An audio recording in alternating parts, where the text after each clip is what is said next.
जिल्हा परिषदेची निवडणूक लागली आहे. काय उमेदवारीतनं काय कोण आघाडी घेतील वाटतं, कोण पिछाडीवर जाईल वाटतं? जयंत पाटील आघाडीवर गेले. जयंत पाटलाची पार्टी तिनेच काम येत आहे. हाय काम इथे काम आहे, काम काय केले. काय काम आहे?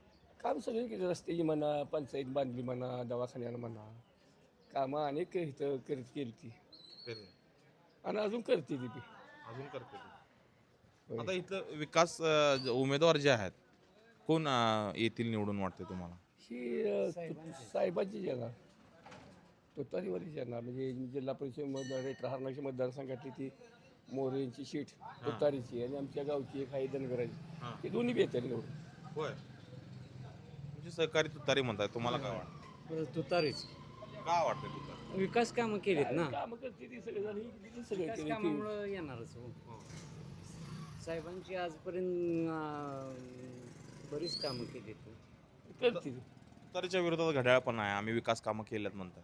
आता काय ती पहिली एकत्र होती, हां. पण खरं साहेबानं काम केलं इथं. जयंत पाटला तर आता दोन्ही पण एकच आहे. काय तुतारीन घड्याळ काय आता अजितदादांच्या ह्याच्यामुळं आता काही एकच की सगळं होणारच हो. भविष्यात काय झालं तरी राष्ट्रवादी तीच आहे. होय. तीच आहे. काय वाटतं तुम्हाला, राष्ट्रवादी एकत्र व्हायला पाहिजे आता? पाहिजे.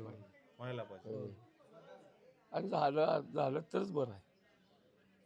पक्षाला हवी तीच आहे. होय होय. दोन्ही राष्ट्रवादी एकत्रच झाली पाहिजे. पण तसं होताना दिसत नाही आजच्या घडीला. नाही होणार काही दिवसांनी, पर्याय नाही त्याच्यात. पर्याय नाही. बरं झालं नाही झालं तर इथला निकाल काय असणार? ते तुतारीच असणार. खात्री आहे तुम्हाला? होय, 100 एवढ्या खात्रीने तुम्ही का सांगता? दिसते लोक काम करते ती माणसं मतदार ही सांगतील लोक. बघतो जिकडे तिकडे तुतारीच बरेपैकी चालले. अशाच नवनवीन अपडेट्ससाठी डिजिटल कोल्हापूर चॅनेलला सबस्क्राईब करायला विसरू नका.